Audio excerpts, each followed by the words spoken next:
Recording in progress.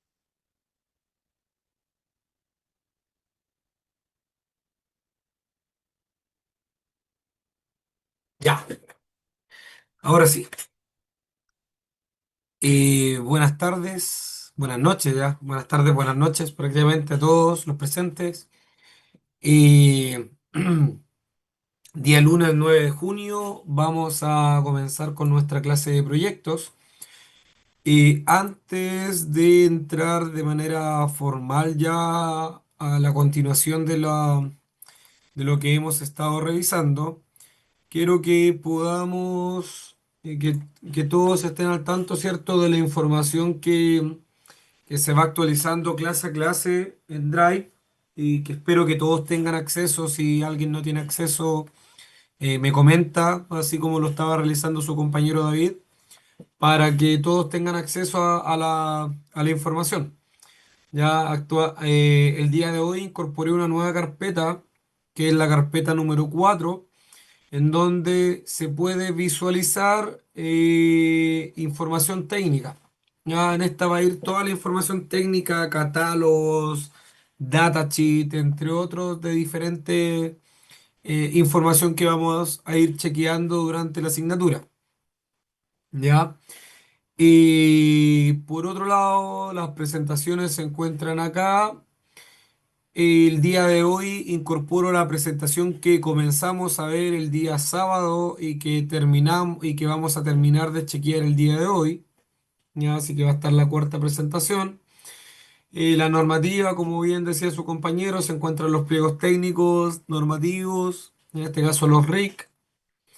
Clases grabadas, se encuentran las clases grabadas del 3 y del 5 de junio, en donde están ordenadas por la fecha, ¿cierto? Y yo acá le puse el nombre, una pequeña descripción de qué es lo que se abordó en dicha clase, para que todos tengamos la información y sea mucho más amigable la búsqueda en caso de cualquier cosa. Y como les comentaba, acá está la información técnica, en este caso, cable, Superflex TC, BDF, Superflex TC. ¿Ya? ¿Por qué estos dos? Porque son dos catálogos que estuvimos chequeando el día sábado, en donde se pudo visualizar, donde pudimos ahí estar observando la diferencia que existe entre un cable de BDF versus un cable versus un multiconductor normal, ya para cualquier circuito de alimentación que no sea BDF. Ya ahí se puede observar, aquí dejé este catálogo. Ojo, este catálogo, el Superflex TC tradicional, es el que vamos a utilizar para el dimensionamiento de los alimentadores que vamos a estar realizando próximamente. Y este del PDF lo dejé acá como información extra para que ustedes puedan manejar, ¿ya? Para que todos tengan la información. Bueno, ahí un aspecto, algo de lo que estuvimos conversando ese día, ¿cierto? Característica esencial de este tipo de cable es la protección contra las interferencias electromagnéticas que se pueden producir, ¿cierto? Y los altos picos o pic de tensión que se, que se producen, ¿ya? Que se producen en los alimentadores. Y bueno, aprovechamos de revisar ahí diferentes tipos de información que hoy día de hoy también vamos a tratar de hacer un pequeño barrido rápido para que quienes no pudieron asistir el día sábado hoy puedan chequear esto y a lo menos un barrido rápido. O sea, no es que vayamos a conversar la misma clase anterior, pero algunos tips que son importantes que ustedes manejen, ¿ya? Así que comenzamos. ¿Me confirman, porfa, si se ve la diapositiva?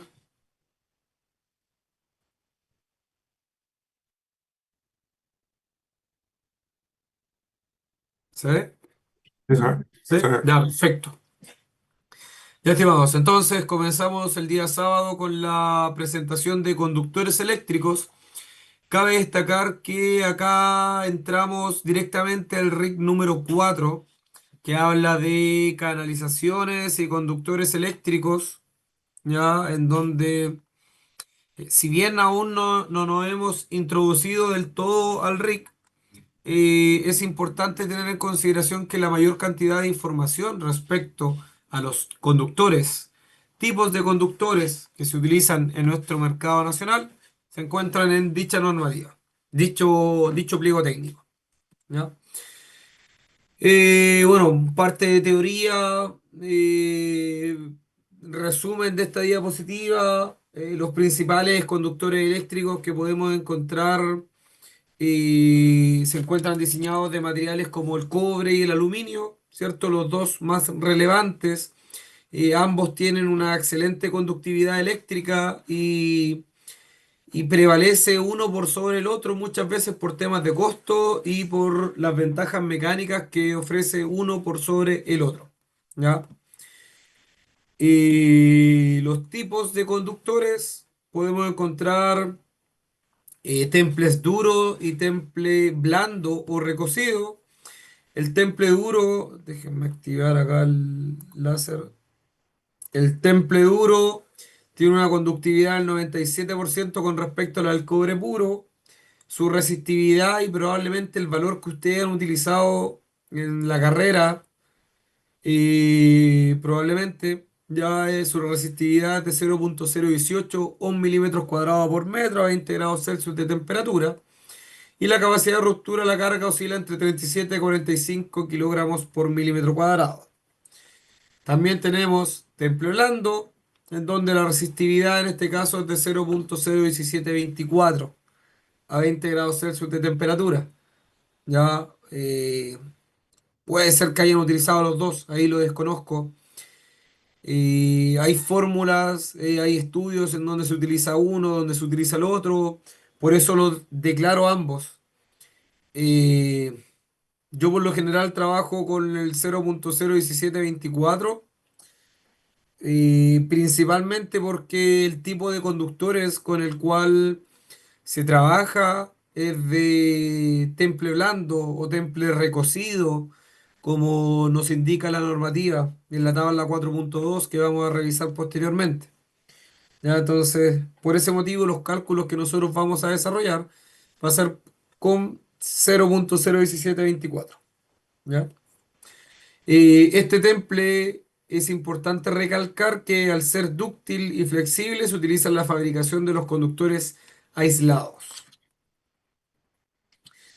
Secciones o calibres, acá se pudo visualizar, ¿cierto? Que en nuestra normativa y en sí en todos los cables tenemos dos sistemas para definir la sección o calibre que tiene cada uno de ellos, en donde se puede visualizar el sistema milimétrico, en donde su unidad de medida es en milímetros cuadrados, ¿cierto? Y el sistema americano, en donde la unidad de medida de este sistema es en AWG o ex MCM. Ya actualmente se indica como KC1000, indica los 1000 circular 1000. Ya probablemente ahí en protección, en sistema de protección eléctrica revisaron esta información. Pero acá yo también les hice ahí una notita aclaratoria que en muchos catálogos aún se mantiene como MCM. Así que a mí me es indiferente si es que ustedes lo indican en algún momento como KC1000 o como MCM. Inclusive yo actualmente lo sigo utilizando como MCM y se entiende a la perfección a lo que uno está indicando. ¿Ya? Los catálogos aún se indican como MCM, entonces no afectan nada. También es importante recalcar y que quede claro porque puede ser que aparezca como pregunta de certamen, que no existe una equivalencia exacta entre dos cables que se encuentran en sistemas distintos. Ejemplo, si yo necesito especificar o comprar un cable de 2.5 milímetros cuadrados y en donde yo lo estoy adquiriendo o lo quiero adquirir no tienen en milímetros cuadrados, sino que lo que me pueden ofrecer es en AWG, no existe un equivalente exacto. No existe, por ejemplo, que yo diga el 2,5 equivale, estoy dando un supuesto, equivale a un 3 AWG, por dar un ejemplo. No existe. Lo que sí tenemos es un 14 AWG y un 2 AWG, que el 2 AWG equivale a 3,31 milímetros cuadrados y el 14 es 2,08. Por ende, el 2,5 en sistema americano no existe un equivalente exacto, sino que existe una sección que es menor y una sección que es mayor. Lo mismo ocurre en el sistema americano con respecto al milimétrico. Si nosotros necesitamos adquirir un conductor de 10 AWG, que en milímetros cuadrados equivale a 5,26, no vamos a encontrar un equivalente exacto, sino que lo que se va a encontrar en el mercado va a ser un 6 AWG o un 4 AWG, que sea un 6 milímetros cuadrados o un 4 milímetros cuadrados. ¿Ya? No existe un equivalente exacto. ¿Ya? Y también muchos se pueden preguntar, ¿y qué ocurre cuando yo no encuentro el tipo de conductor? Tenemos dos formas correctas de poder validar si es que la sección que me están ofreciendo o que se encuentra disponible cumple con mis requisitos técnicos, ¿ya? La primera sería realizar el cálculo de dimensionamiento y validar que las secciones que me están ofreciendo corresponden o, en su defecto, literalmente pasar a la sección mayor, ¿ya? Si, por ejemplo, yo quiero comprar un 10 AWG y este no se encuentra y me pueden ofrecer un 4 milímetros cuadrados o un 6, en este caso yo debería pasar al 6 milímetros cuadrados. Porque mi sección, que era un 10 AWG, equivale a 5,26 y yo voy a estar comprando un 6 milímetros cuadrados. ¿Ya? Y por lo tanto, ¿qué es lo que significa que esta sección sea mayor? Significa que la corriente que va a transportar mi alimento, que el 6 milímetros cuadrados es capaz de transportar una mayor corriente. ¿Ya? A las mismas condiciones es capaz de transportar una mayor corriente, debido a que esto tiene una menor impedancia. Y mientras mayor es la sección en nuestro alimentador, menor es la impedancia que tiene cada uno de ellos. Por ende, mayor es la cantidad de corriente que van a poder transportar desde un punto a otro. ¿Ya? Esto fue lo que estuvimos visualizando, ¿cierto? Aquí continúa la tabla y donde llega hasta 1250, 1000 circular 1000, y de los cuales, bueno, yo llegué hasta 750, como les comentaba ese día. Más que eso no he visto en secciones. Y también conversamos aparte de las partes de los componentes de un conductor, ¿cierto? En donde podíamos visualizar el alma del conductor o el hilo conductor, ¿ya? Y que en este caso, tal cual como lo comentábamos anteriormente, se fabrica de cobre, su objetivo es transportar la energía eléctrica de un punto a otro. Dependiendo de la forma en la cual se encuentre constituido el alma del conductor, se puede clasificar en alambre como también en cable, ¿ya? Donde el alambre es un alma sólida que tiene una mayor rigidez por el mismo motivo de ser sólido, a diferencia del cable que se encuentra constituido por alambres de una menor sección, ¿ya? Y que le otorga una mayor flexibilidad. Aquí lo podemos visualizar fácilmente, ¿ya? El aislamiento, la segunda parte esencial en este tipo de conductores aislados, porque si fuera un conductor desnudo, tal cual como lo conversamos en la clase de terminología, ¿cierto? No tiene aislamiento, pero en este caso el aislamiento es subjetivo de la aislación del conductor es evitar que la energía eléctrica que circula por él entre en contacto con las personas, ¿cierto? O con objetos. ya sean estos objetos ductos, artefactos u otros elementos que formen parte de la instalación. Y también del mismo modo, evitar que los conductores con un distinto nivel de potencial puedan hacer contacto entre sí, causando un cortocircuito, una falla. Y dentro de los diferentes tipos de aislación se van caracterizando en función del medio ambiente en el cual lo vamos a utilizar y las condiciones de canalización, donde tenemos algunos con resistencia a los agentes químicos, rayos solares, humedad, altas temperaturas, llamas, etcétera. Dentro de los materiales más usados se encuentra el PVC, ¿cierto? El polietileno, el caucho, la goma, el neopreno, el nylon. Y acá también aparece el que les había comentado ese día, que es el XLPE, el polietileno reticulado, ya que es el que en mayor cantidad podemos encontrar en los multiconductores, ¿ya? Es un aislamiento que se utiliza, un aislante que se utiliza bastante, es un polímero que se utiliza bastante en este caso, ¿ya? Eh, Pasemos a la siguiente. Bueno, acá podemos apreciar, ¿cierto? El alma conductora, el aislante y la cubierta protectora, o chaqueta protectora, o revestimiento exterior, chaqueta exterior, cubierta exterior. Tiene distintos nombres como para poder llamarlo, ¿ya? Y la cubierta protectora, donde podíamos visualizar aquí la misma imagen anterior, ¿cierto? Es la parte del conductor. Su función es proteger la integridad de la aislación y del alma conductora contra los daños mecánicos, tales como raspaduras, golpes, entre otros. Y acá un punto importante que también se revisó es que existen conductores que tienen armadura y pantalla o blindaje, ¿ya? Entonces, la armadura en este caso tiende a ser una protección desde el punto de vista mecánico y para aislar cualquier cortocircuito que pueda existir en él.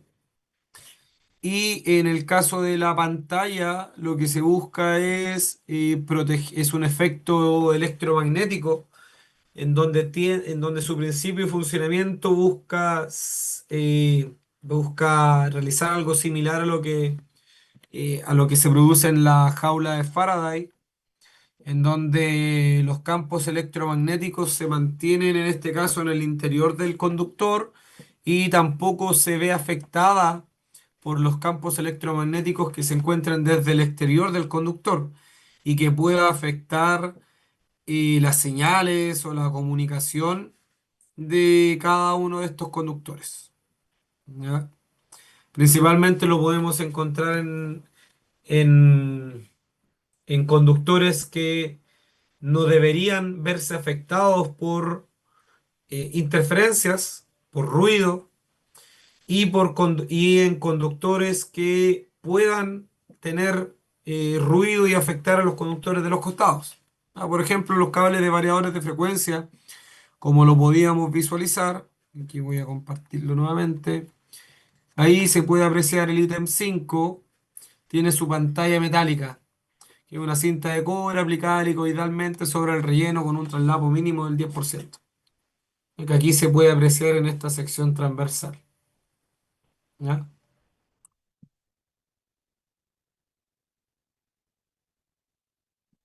Ojo, si alguien tiene duda o algo, levanta la mano nomás o interviene y en caso de cualquier cosa, ¿ya? Monoconductor o multiconductor, segunda clasificación que se realiza en este caso para los diferentes tipos de conductores eléctricos, en donde podemos apreciar que el monoconductor, ¿cierto? Es el conductor eléctrico con una sola alma conductora, con aislación y con o sin cubierta protectora. El multiconductor, por otra parte, es un conductor que tiene dos o más almas conductoras aisladas entre sí, envuelta cada una por su respectiva aislación, que es lo que podemos apreciar acá, ¿cierto? Aislación color negra, color rojo, color azul, que identifican las tres fases de acuerdo a nuestra normativa nacional. y con una o más cubiertas protectoras comunes. Acá podemos apreciar la cubierta exterior común, ¿ya? Aquí se puede apreciar fácilmente que este es del tipo cableado, ¿ya? Ahí se ven los alambres trenzados en este caso, del tipo cable. Los aislamientos son del color, como bien decía recién, negro, rojo, azul. En este caso, azul fase uno, negro fase 2, rojo fase 3 y una cubierta exterior. Si analizamos el caso de la mano izquierda, aquí a la izquierda de su pantalla, podemos apreciar un tipo de conductor que se indica de acuerdo a nuestra normativa como H07Z1K y entre paréntesis dice libre halógeno. Para quienes no asistieron a esta clase, ¿qué significará ese LH? ¿Qué creen ustedes que puede significar ese LH? El libre halógeno. Libre halógeno, ¿cierto? Perfecto. Ya, y si nosotros buscamos en Google las siglas H07Z1K, ¿cierto? Solamente al buscarlo nos indica ahí que es un cable libre halógenos, ¿ya?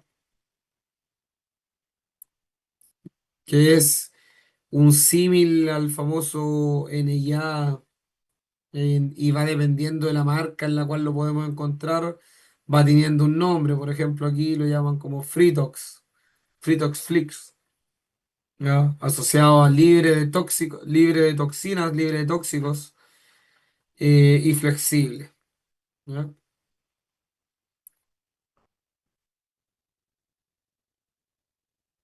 Algunas características y características que podemos encontrar o características que son importantes al momento de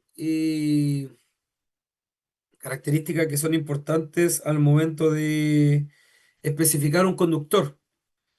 Suponiendo en el caso de que necesitamos especificar un conductor, ¿qué datos para nosotros son relevantes?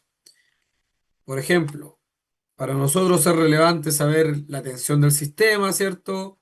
Si es que estamos trabajando en corriente continua, corriente alterna, si es que tiene, cuántas fases tiene, si es que lleva neutro, no lleva neutro, si es que lleva punto central de aterramiento, si es que tiene tierra. Son datos importantes del sistema que nos indican la topología que tiene cada uno de estos. La corriente a transportar, ¿cierto? La temperatura de servicio, la temperatura del ambiente y la resistividad térmica a los conductores. Y acá abordamos y conversamos bastante acerca de la temperatura de servicio y la temperatura del ambiente, principalmente apuntando a la temperatura del ambiente.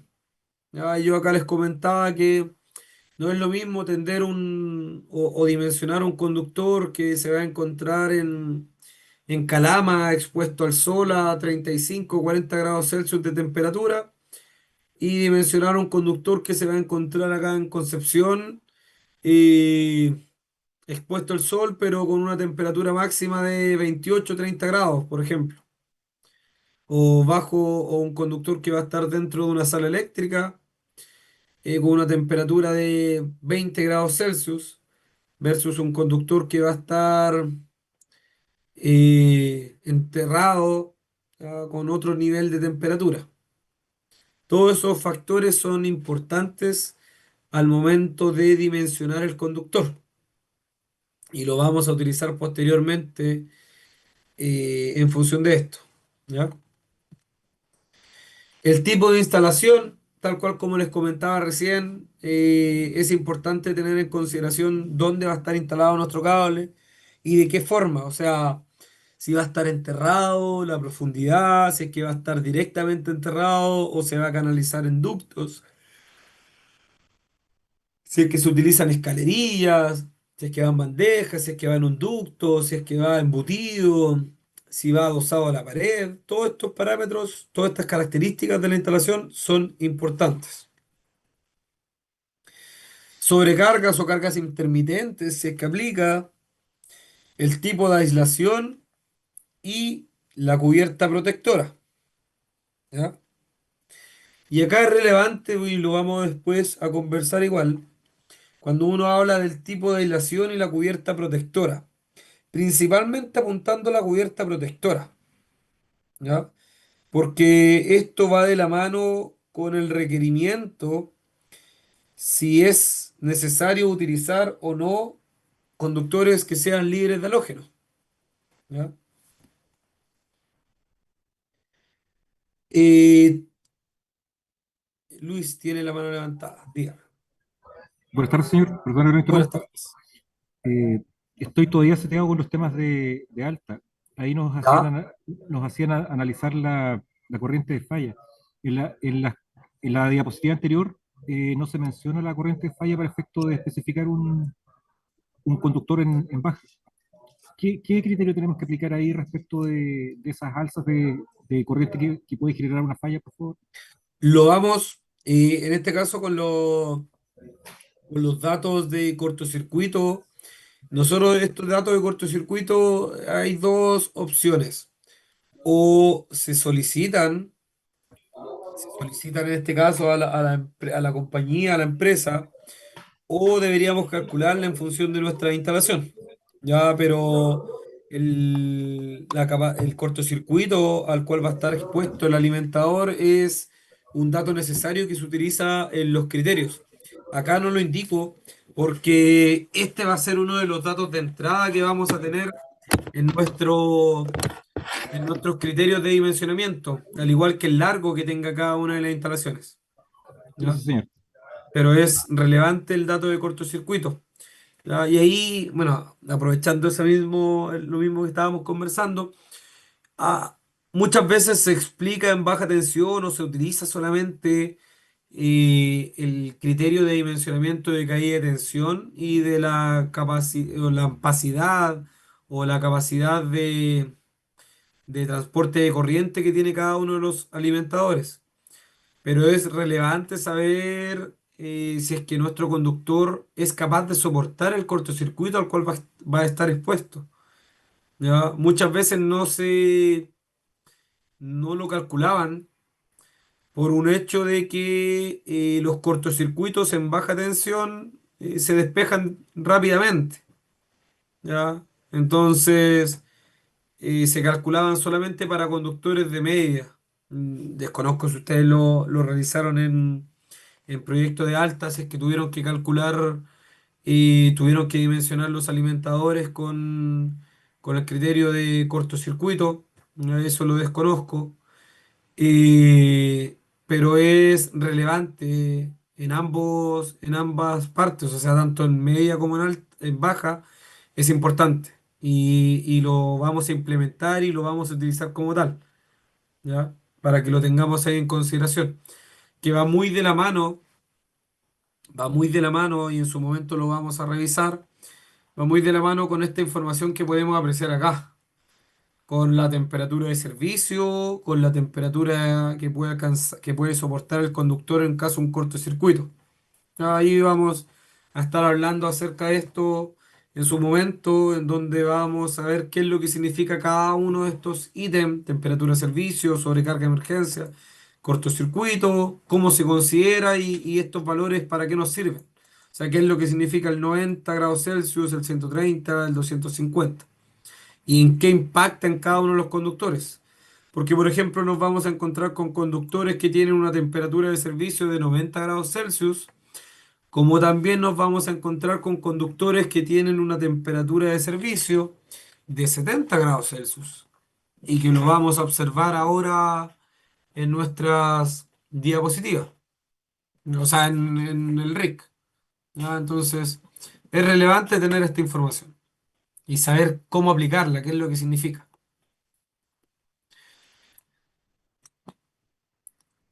Siguiendo acá, las características de los conductores, ¿cierto? La podemos encontrar en el RIC número 4 en la tabla 4.2 que la voy a abrir acá a continuación, en donde Si la revisamos, pliegos técnicos.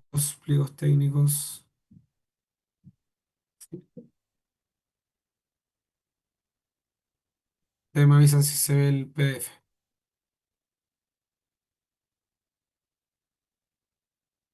Entiendo que debería verse.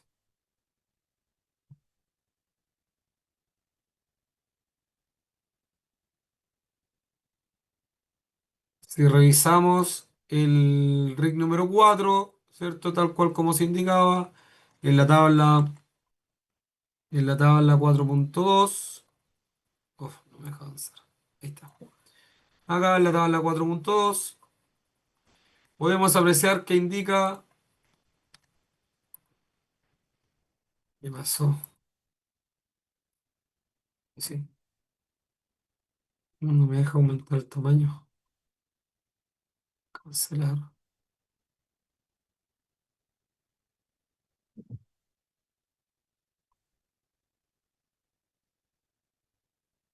Sí. En la tabla 4.2, características y condiciones de uso de los conductores aislados. ¿Ya? En donde podemos apreciar esta columna, esta tabla que tiene en su primera columna las características constructivas, posteriormente las letras de identificación con las cuales nosotros los podemos identificar, valga la redundancia, fácilmente en nuestro mercado, las condiciones de uso, la máxima temperatura de servicio, donde acá podemos apreciar conductores con 70 grados Celsius como máxima temperatura de servicio y así también de 90 grados Celsius, el espesor del aislamiento mínimo que deberían tener cada uno de estos conductores, la tensión de servicio a la cual pueden estar expuestos, el material del aislamiento y el material de su cubierta exterior. Entonces, por ejemplo, podemos visualizar acá el típico conductor que podemos encontrar en esta primera fila, que se identifica con las letras H07V-U, el cual si lo buscamos en Google vamos a encontrar que ese tipo de cable es el famoso Super NIA, ¿ya? Pero que acá no se indica como Super NIA, sino que aparece como con letras de identificación.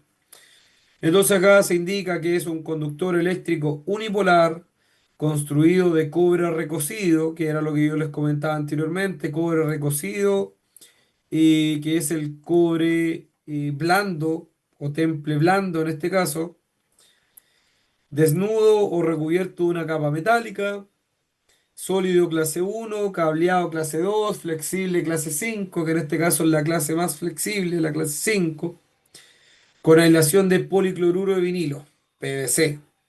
¿Ya? Como se indica acá. Entonces, podemos apreciar las letras de identificación, las condiciones de uso. Y acá se indica para qué es apto. Apto para ser instalado en ductos y en molduras o bandejas tipo liviana en ambiente seco, en circuitos de baja tensión, en instalaciones fijas. Su temperatura de servicio, 70 grados Celsius. Sus secciones milimétricas se pueden apreciar acá, lo podemos encontrar en este tipo de conductor hasta 70 milímetros cuadrados de acuerdo a este archivo SEC. Puede ser que los proveedores lo tengan en mayor secciones, pero acá la SEC nos indica que a lo menos debería estar hasta 70. Su tensión de servicio es de 450 o 750, dependiendo del tipo de conductor. El material del aislamiento es PVC y el material de la cubierta exterior no posee, ¿ya? Como se puede apreciar acá. Por otro lado, también podemos apreciar uno muy conocido que es el famoso THHN, que me imagino que la gran mayoría lo ha escuchado, que es un conductor eléctrico unipolar también. ¿Qué significa el unipolar? Que es un monoconductor, solo un polo, ¿ya? A diferencia de los otros que se indican como multipolar, que los vamos a revisar a continuación. Construido con cobre recocido, cableado, compactado o comprimido, con aislación de PVC, con cubierta o chaqueta de nylon. Y esto era lo que les conversaba ese día, que nosotros nosotros al visualizar el THHN, tiene un aspecto brillante. ¿Y qué es lo que le da ese aspecto brillante? Es el nylon que tiene en su exterior, como cubierta exterior. ¿Ya? Apto para ser instalado en ductos, molduras y bandejas, solo para el tipo THHN TC, a partir del calibre 1 cero. En ambientes secos, la cubierta lo hace resistente a la acción de aceites, grasas, ácidos y gasolina. Ah, su temperatura de servicio son 90 grados Celsius. Y acá, si ustedes se fijan, a ver aquí qué puedo marcar. Eh, aquí yo creo que con el mismo láser no se puede visualizar. Acá, si ustedes se fijan, el THHN, que tiene 90 grados Celsius, versus cualquiera de estos que se encuentran acá, que tiene 70 grados Celsius, las secciones se indican literalmente en milímetros cuadrados, es decir, 1,5, 2,5, 4, 6, 10 a 16, 25 a 35 y 50 a 70. A diferencia del que podemos encontrar acá, en donde este se indica 2,08 a 3,31, 5,26, 8,37 a 13,3, etcétera, etcétera, etcétera. ¿Cuál es la diferencia a simple vista que nosotros podemos deducir de esta tabla? Es que el que tenemos acá arriba, este, se vende en sistema milimétrico, es decir, lo podemos encontrar en milímetros cuadrados. A diferencia de este que se encuentra acá abajo, que se vende en sistema americano y que todos estos valores que se pueden apreciar acá es el equivalente en AWG a los milímetros cuadrados que se indican en esta tabla. Es decir, 2,08 equivale en este caso a un 14 AWG, el 3,31 a un 2 AWG y así sucesivamente, que es lo que estábamos revisando anteriormente. ¿Ya? Otro, Luis, tiene la mano arriba, dígame. Perdón que lo interrumpa, señor.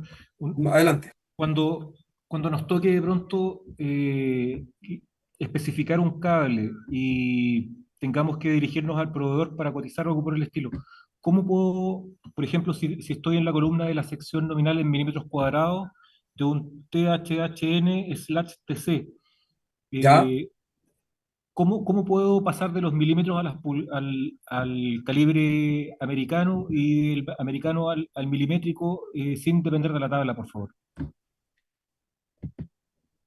Bueno, sin ¿Factor? depender de la tabla, o sea, existía una fórmula en donde uno lo podía calcular rápidamente. Ya, la fórmula, la verdad, no la he utilizado nunca, porque en todas las tablas, en todos los catálogos, uno lo puede encontrar de Claro, forma rápida. rápidamente. O sea, ¿cómo? Claro, es que eso es lo que generalmente ocurre, porque uno se dirige a donde el proveedor y el proveedor saca del escritorio la tablita y encuentra algo, pero de pronto cuando no se tiene la tabla y uno necesita respaldarse en el conocimiento, de pronto hay que saber de pronto cómo operarlo. Claro, o sea, existe la forma de poderlo calcular. ¿Ya? Pero la Eh, esencia, en la es- esencia es que obviamente el sistema milimétrico es el sistema métrico, pero el otro se ocupan solamente pulgadas, hay que pasar geometría a pulgadas. no, en este caso lo que pasa es que el AWG también tiene un equivalente, tiene su equivalente en milímetros cuadrados. ¿Ya? Tiene su equivalente en milímetros cuadrados. No es que se trabaje de forma, o sea, usted al momento de especificar, se puede especificar, calculan un conductor, bueno, paréntesis, cuando nosotros lo calculamos, se calcula en milímetros cuadrados, así que nosotros siempre vamos a tener el dato en milímetros cuadrados. Todos los datos los vamos a tener en milímetros cuadrados. Y ese milímetro cuadrado nosotros lo podemos trabajar con una sección comercial como tal, en milímetros cuadrados, o estar pasando al sistema americano y trabajarlo en AWG. Pero nosotros de por sí, los cálculos, cuando se realiza el dimensionamiento de los conductores, y la fórmula nos entrega los datos en milímetros cuadrados. Por ende, ejemplo, nosotros vamos a estar calculando un conductor y nos va a dar, aquí selecciona, dibujado, texto. Nos va a dar, por ejemplo, la fórmula nos va a entregar que el conductor que nosotros requerimos como mínimo es, por dar un ejemplo, 13,6 milímetros cuadrados. Eso es lo que nos está arrojando a nosotros el cálculo, después de los tres, después de los tres criterios de dimensionamiento. Entonces, en función de esto, nosotros, ¿qué es lo que vamos a tener que realizar? Nosotros, en función de esto, vamos a tener que seleccionar, ya sea en milímetros cuadrados, la sección inmediatamente mayor, que para eso sí o sí vamos a tener que ver la tabla si es que no sabemos que posterior al 10 milímetros cuadrados viene el 16 milímetros cuadrados. ¿Ya? Entonces, sí o sí vamos a tener que apegarnos a una tabla para ver cuál es la sección comercial inmediatamente superior. ¿Ya? Porque en este caso, si a nosotros nos entrega este valor, lo correcto es que nosotros utilicemos la sección inmediatamente mayor comercial, que en este caso es de 16 milímetros cuadrados. ¿Ya? Pero también la experiencia y la,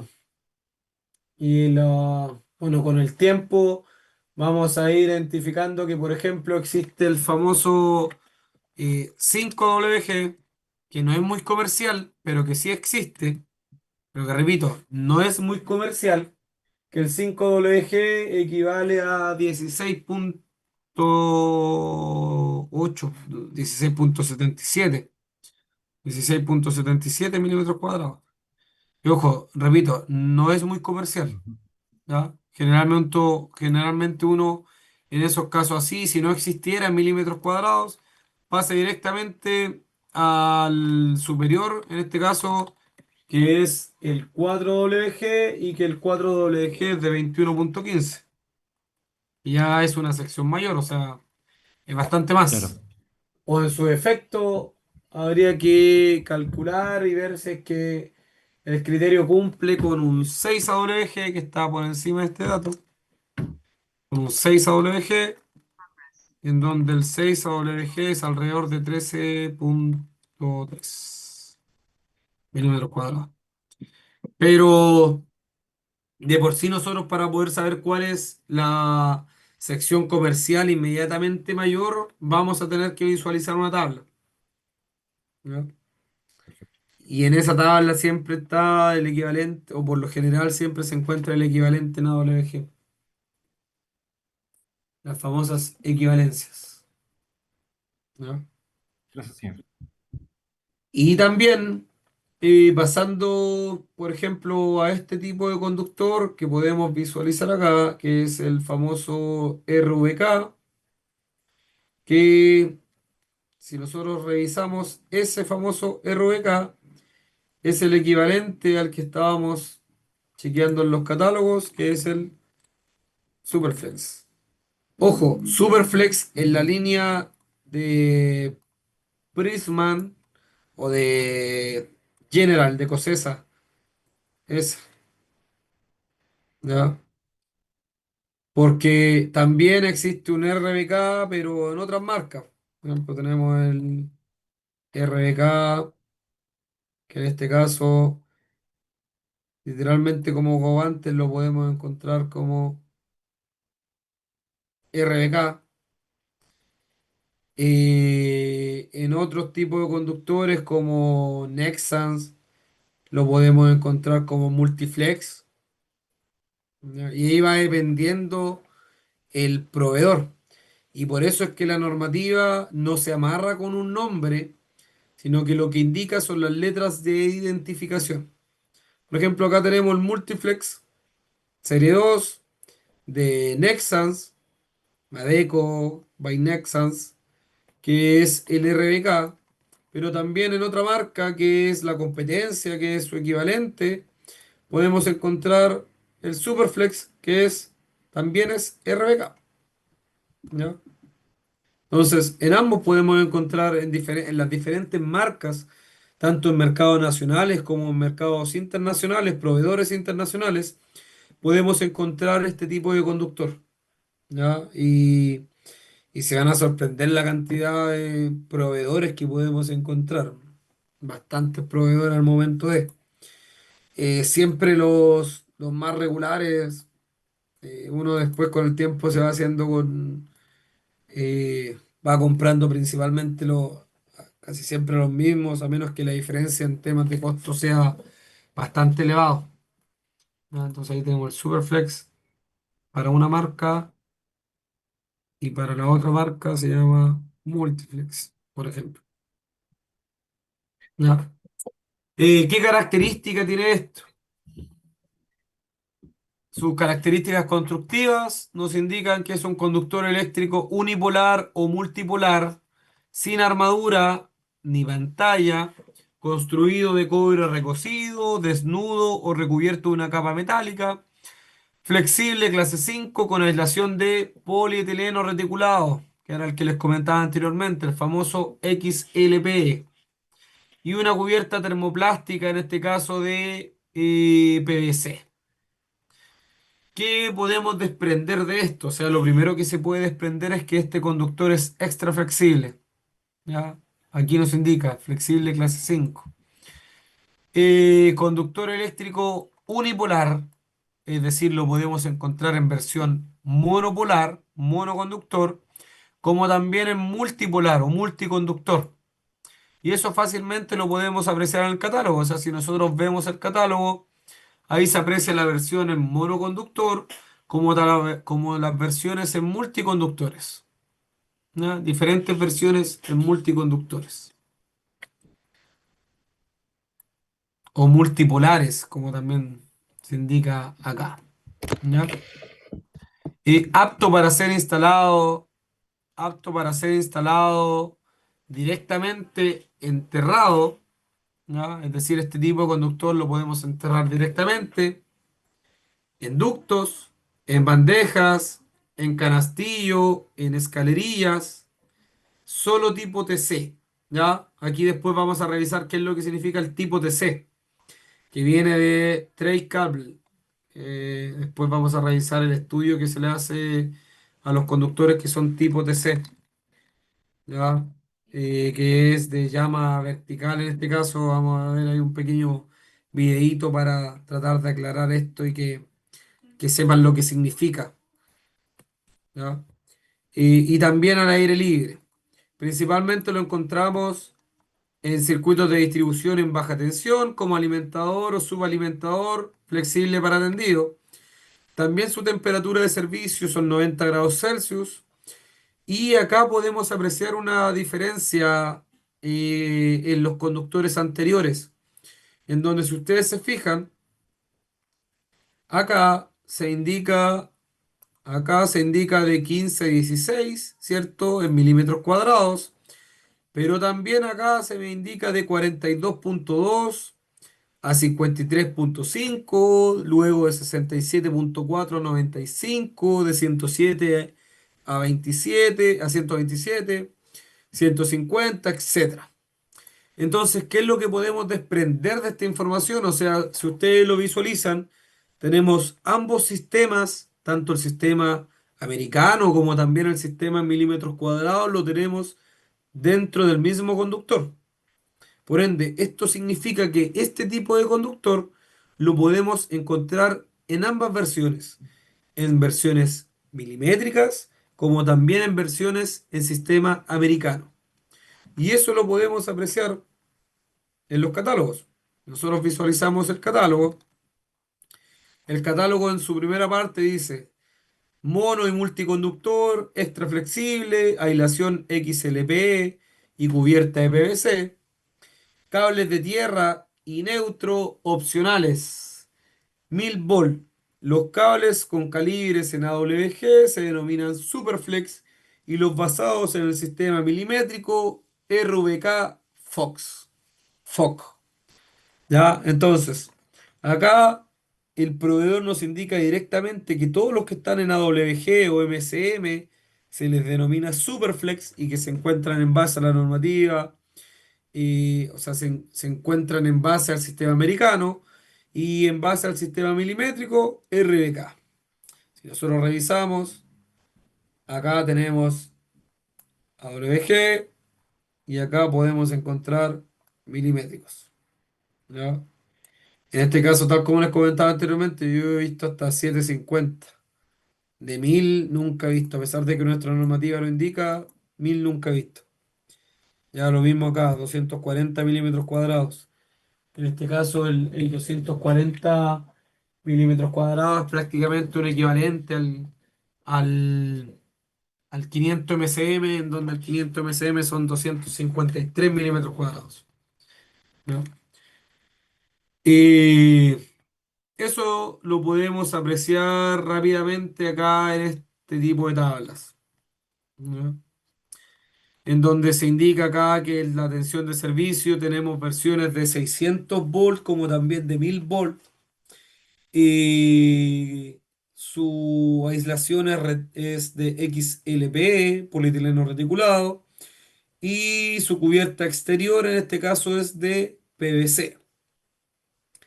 Pero también, pero también tenemos conductores como por ejemplo el RZ1K, que podemos encontrar acá, en donde tiene características similares a las del RVK que acabamos de revisar recién, ¿ya?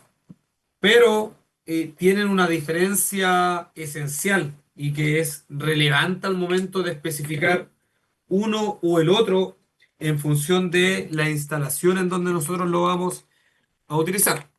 En un segundo que estoy acá viendo cargar el PC porque le queda poca batería.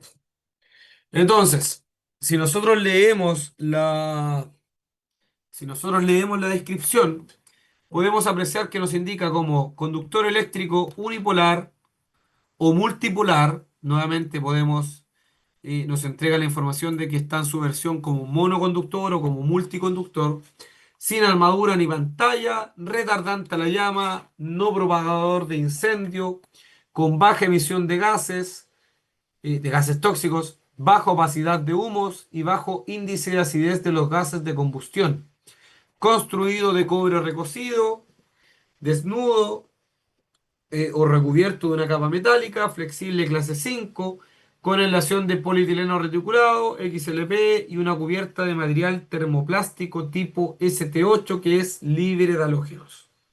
¿Ya? Es decir, este tipo de conductores, en su primera frase, en las condiciones de uso, nos indica, en su primera oración, nos indica que es apto para ser usado en lugares de reunión de personas. ¿Ya? También nos dice que puede ser utilizado en ductos, en bandejas, en escalerillas, en canastillo, al aire libre y subterráneo, en circuitos de distribución en baja tensión como alimentador o subalimentador, flexible para instalación fija. Temperatura de servicio, al igual que la anterior, la temperatura de servicio son 90 grados Celsius. Y con respecto a las secciones, misma historia. Lo podemos encontrar en ambos sistemas. ¿Ya? Eh, XLPE, como se indicaba, y termoplástico libre de halógeno retardante a la llama de baja emisión de humos.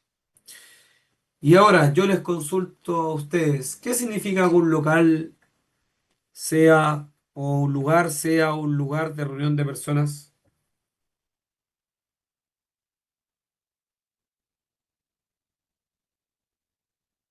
Y ahí doy la libertad para que quien quiera participar lo pueda hacer. Antiguamente se llamaba el lugar donde habían más de 25 personas, si no me equivoco, pero no sé si ahora se actualizó eso, profe. ¿Ya? ¿Y por cuántos minutos era eso? Ah, no me acuerdo. Ya, ya. Le hacía la consulta porque, si bien antes esto se indicaba, ¿cierto? Como bien usted lo dice, pero hoy en día esto se encuentra actualizado, ¿ya? ¿Y quién lo actualiza o qué lo rige como para que tengamos esta información? Lo que lo rige es el Decreto Supremo número 8, ¿ya? Que vamos a visualizar y que también les voy a dejar. Decreto Supremo ahí está, Supremo 8, reunión de personas. Ahí está. El Decreto Supremo número 8 que nos indica, bueno, que no lo voy a leer completo, sino que voy a apuntar esencialmente a lo que aplica, ya en donde acá se puede indicar el título, ¿cierto? El objetivo, el alcance, donde tiene diferentes puntos, y específicamente en el artículo número 3 del decreto número 8 indica: para los efectos de la aplicación del presente reglamento y de los pliegos de normas técnicas que deberá dictar, ¿ya? ¿Y por qué dice que deberá dictar? Porque esto entró en vigencia antes que los RIC, ¿ya? Esto estaba en vigencia el 2020 y los RIC entraron en vigencia el 2021, ¿ya? En julio del 2021. Para los efectos de la aplicación del presente reglamento y los pliegos de normas técnicas que deberá dictar la Superintendencia de Electricidad y Combustibles, de conformidad a lo dispuesto en el artículo número 12, se entenderá por lugar de reunión de personas a todos los inmuebles o partes de ellos o estructuras cuya capacidad permita la reunión de 100 o más personas, ¿ya? Es decir, cualquier inmueble que permita la reunión de 100 o más personas, sin importar la cantidad de tiempo que en ella se encuentren, es calificado como un local de reunión de personas. Pero también, pero también, sin perjuicio de lo anterior, son lugares de reunión de personas, entre otros, los siguientes.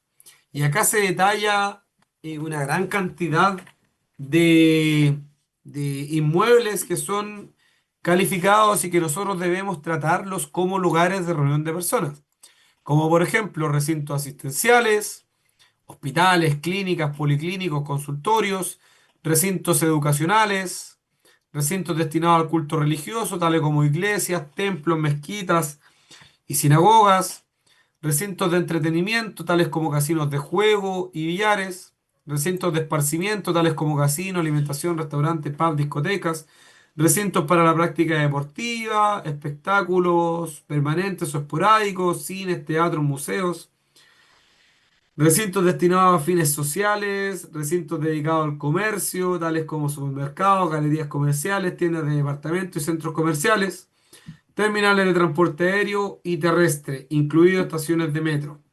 Los edificios colectivos residenciales no se considerarán como lugar de reunión de personas, sin perjuicio de que todos los espacios comunes, tales como pasillos, zonas de acceso y áreas comunes, deberán cumplir con las exigencias correspondientes a dicho tipo de lugar.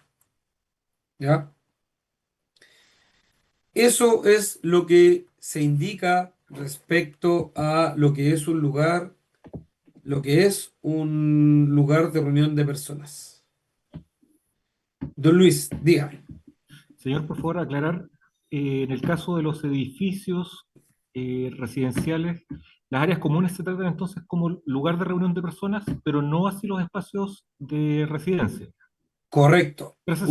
Un departamento, por ejemplo, en el caso de que si yo vivo en un departamento, el interior de mi departamento no es calificado como un lugar de reunión de personas.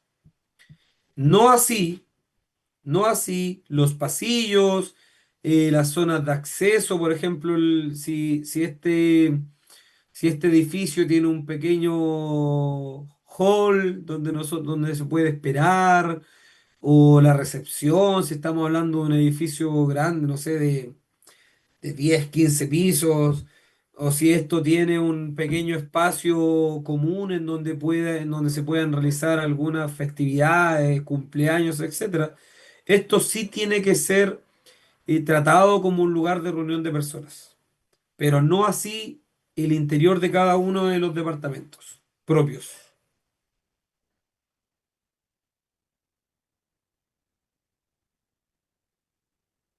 ¿Ya? Muchas gracias. Entonces, y ahí la normativa nos indica lo siguiente, y por qué quería ingresar en esto.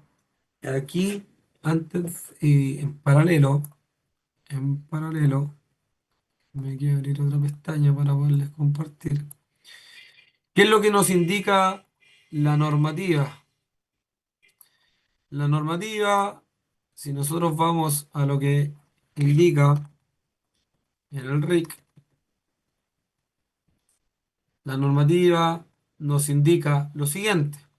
En el RIC número 4 específicamente en los conceptos generales, en el punto 5.5, nos indica los materiales de la aislación o de la cubierta de los conductores y las canalizaciones no metálicas como tuberías, bandejas y similares destinadas a servir recintos, sectores, zonas, destinadas a servir recintos, sectores, zonas consideradas como lugares de reunión de personas, deberán ser, y acá indica todo lo que debe considerar: retardante a la llama, no propagador de incendio, de baja emisión de humos, libre de halógeno y de baja toxicidad.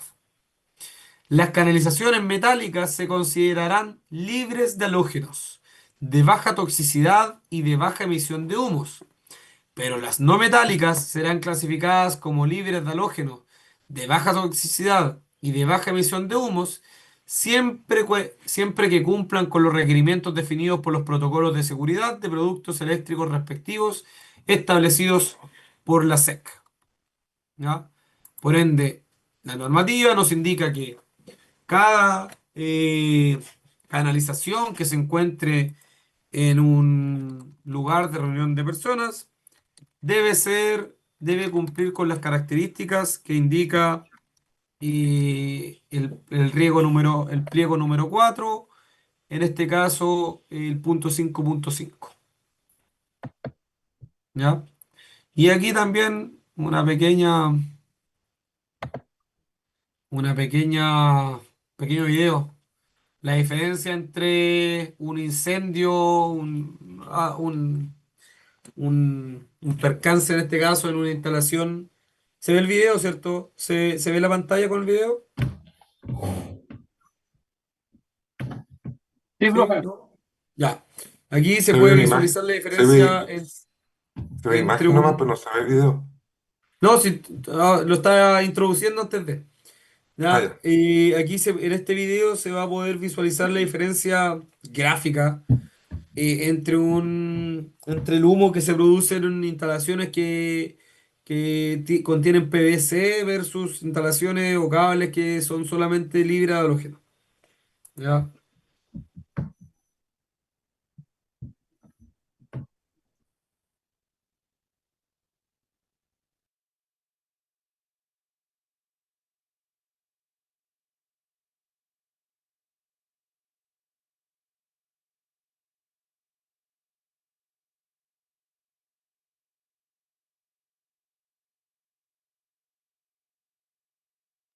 Eso era lo que les comentaba el otro día.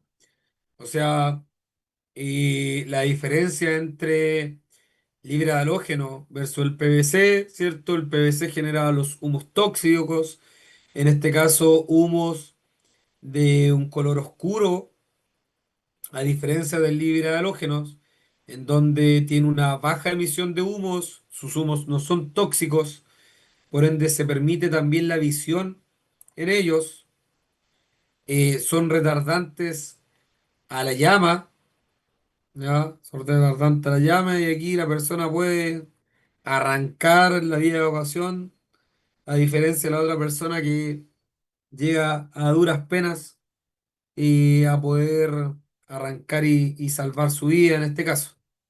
¿Ya? Y eso con respecto a conductores. Recordar este punto es importante. Y de repente algunos semestres entra como como pregunta de certamen y algunas de las características que debe tener las canalizaciones y los materiales de aislación en lugares que son calificados como local de reunión de personas. ¿Ya? Recordar este punto. Y por último, existen, solo curiosidad, ¿existen conduit naranjos para lugar de reunión de personas? Existen conduit libres de halógeno que son calificados como tuberías no metálicas libres de halógeno. Y que su característica es que son libres de halógeno, pero aún así son plásticas, ya no son metálicas. Tubería no metálica libre de halógenos. ¿Ya? Por ejemplo, ahí tenemos diferentes tipos de tuberías no metálicas que son libres de halógeno. Aquí tenemos, por ejemplo, una tubería, ¿cierto?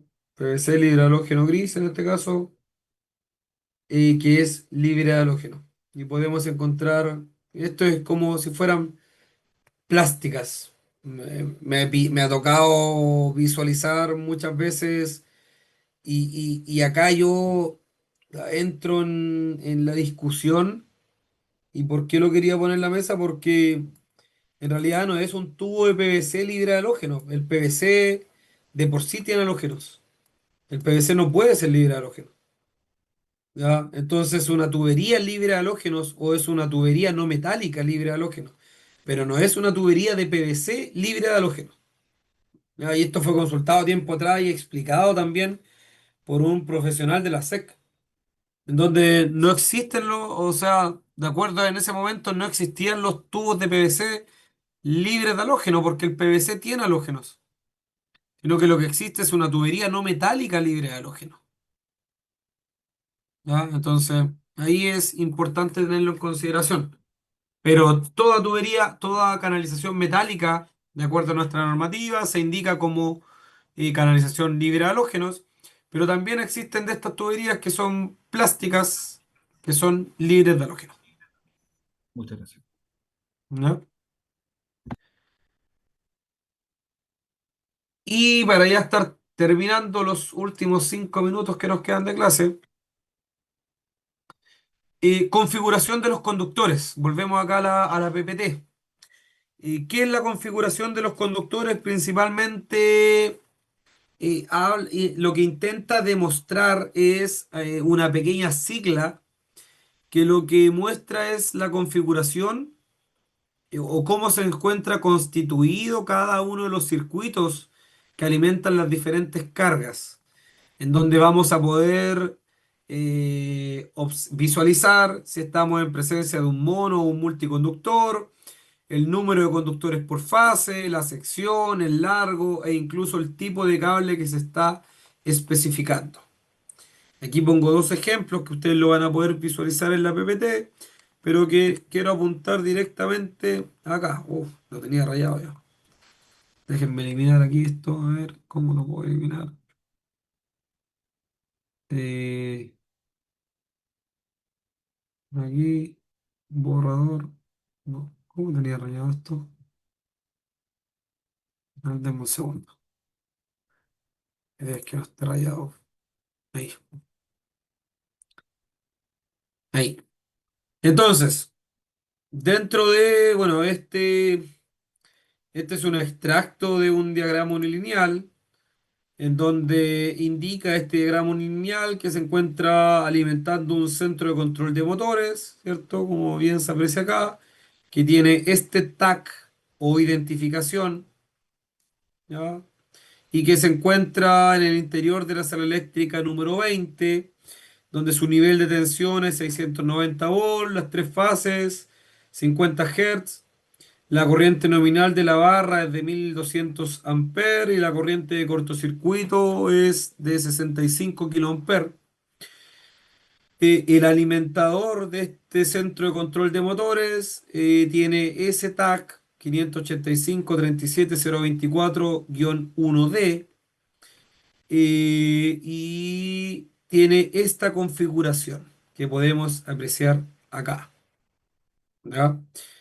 ¿Qué es lo que significa esta configuración? Y aquí voy a sacar un pantallazo para poder rayar. Bueno, vamos a escribir el mismo PPT.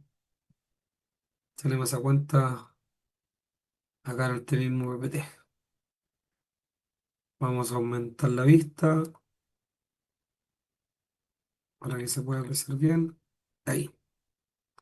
Entonces, ¿qué es lo que significa? ¿Qué es lo que significa esto que podemos apreciar acá? ¿Ya? Ese 2 por 3 por 1C de 350 msm. A simple vista nosotros podemos visualizar que nos indica que es de sección 350 msm. ¿Ya? 350 msm es este conductor. También podemos visualizar, también podemos visualizar que nos indica, y aquí lo voy a escribir, y acá lo voy a escribir,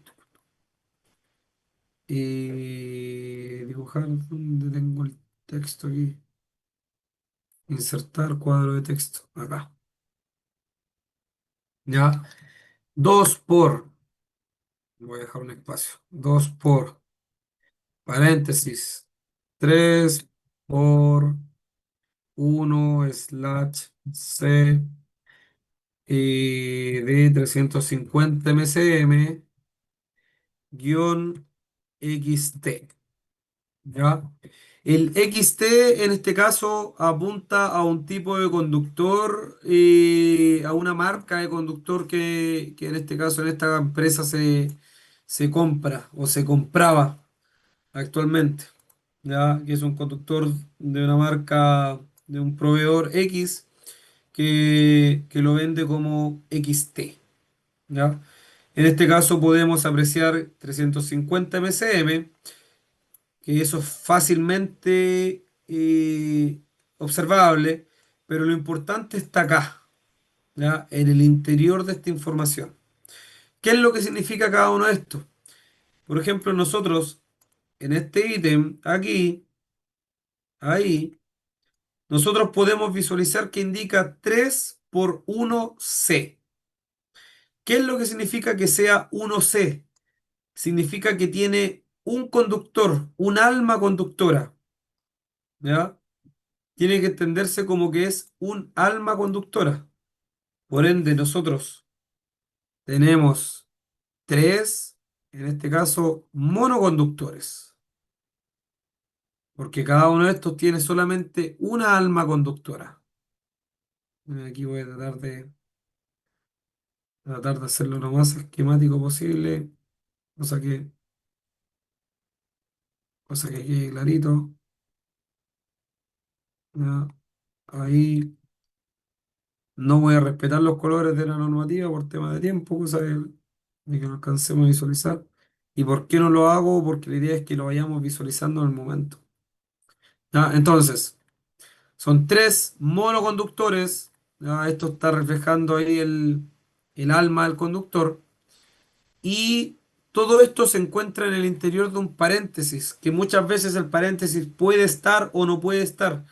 Ojo, y aquí quiero recalcar esto. No significa que lo que yo les estoy presentando acá sea ley para todas las personas que trabajan en el mundo de la ingeniería y que desarrollan planos, que desarrollan documentos, sino que esta es una forma de poderlo visualizar.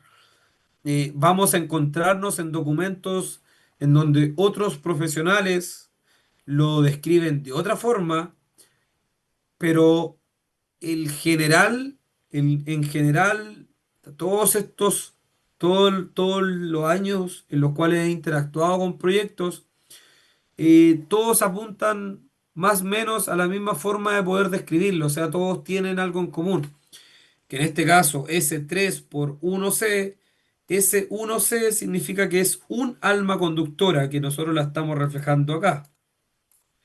Esos tres significa que son tres conductores en donde cada uno de ellos tiene solamente un alma conductora.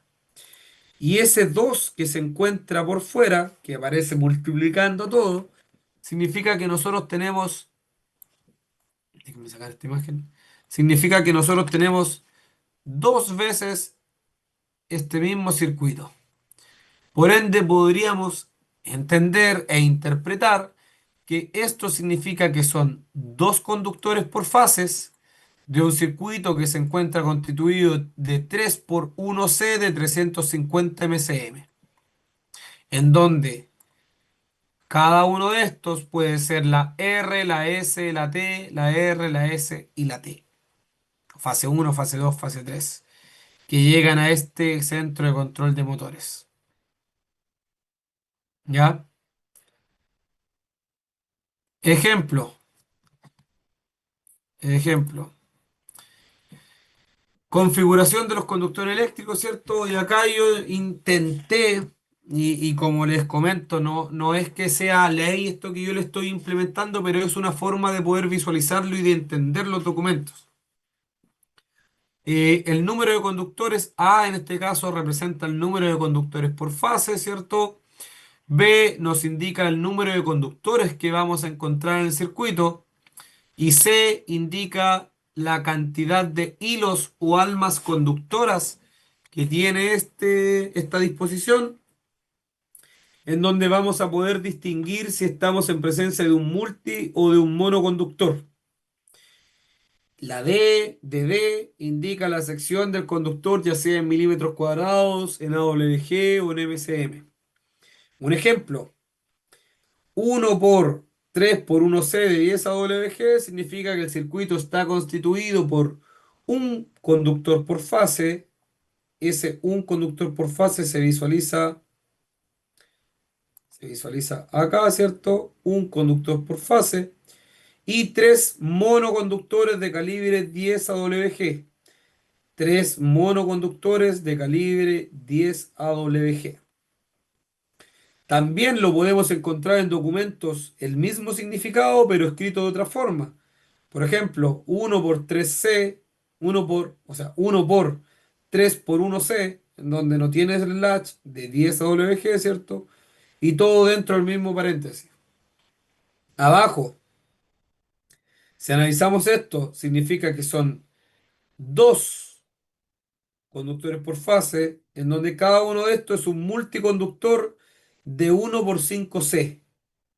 Es decir, si lo dibujo, si esto se dibuja, nosotros vamos a tener un multiconductor, disculpen el dibujo, un multiconductor en donde cada uno de estos multiconductores tiene 5 conductores en su interior. ¿Ya? Es algo como lo que estábamos observando en los catálogos. Por ejemplo, en el catálogo que tenemos acá, ese que se encuentra acá, aquí vamos a sacar un...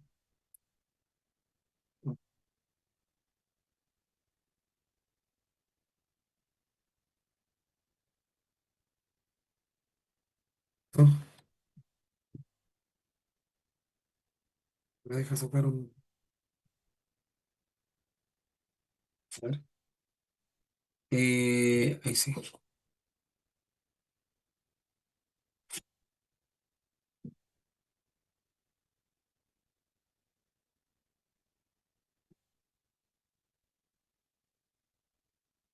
Ahí sí.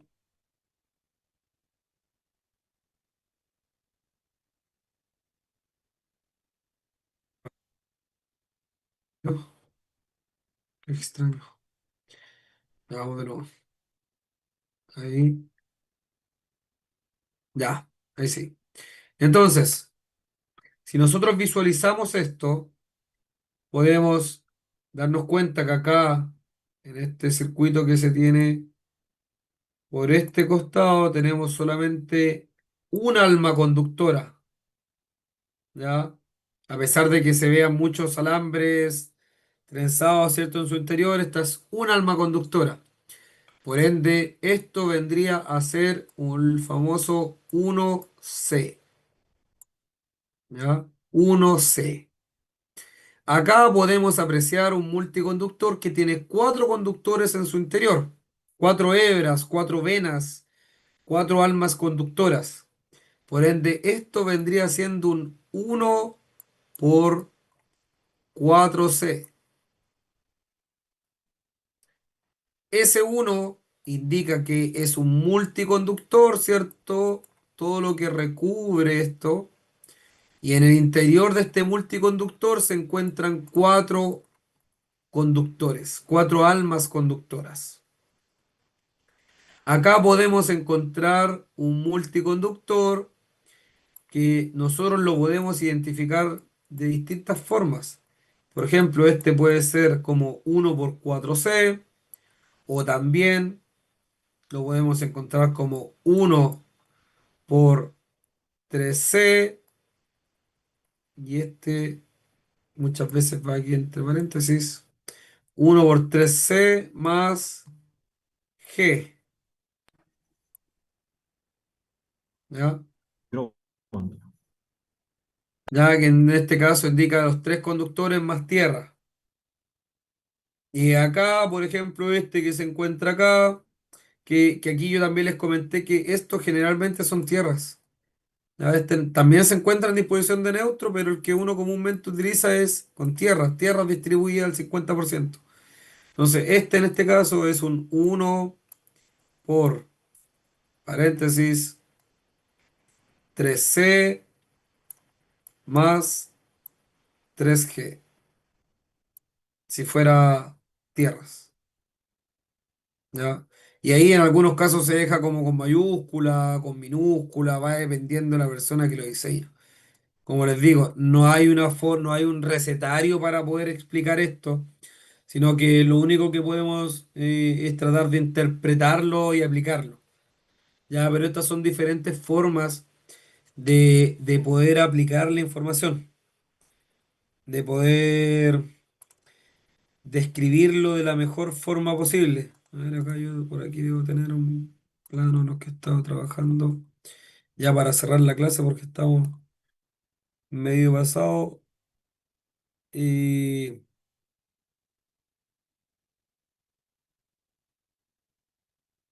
por ejemplo,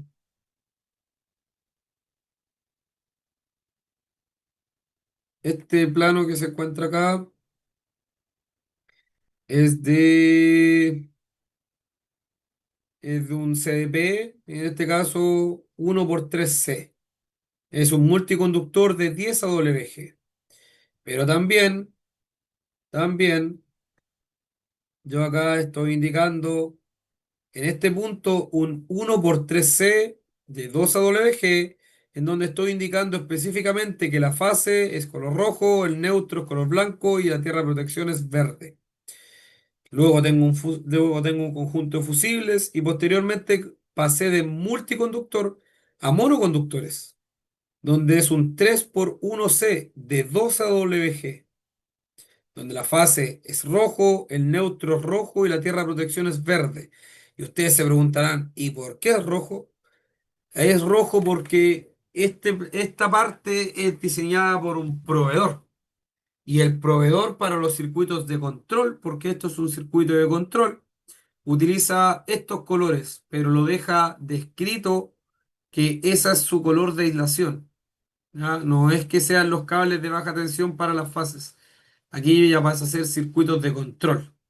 Y esto lo vas a utilizar con estos colores de acuerdo a lo que ellos indican y se encuentra aceptado en este caso por planta. ¿Ya? Entonces,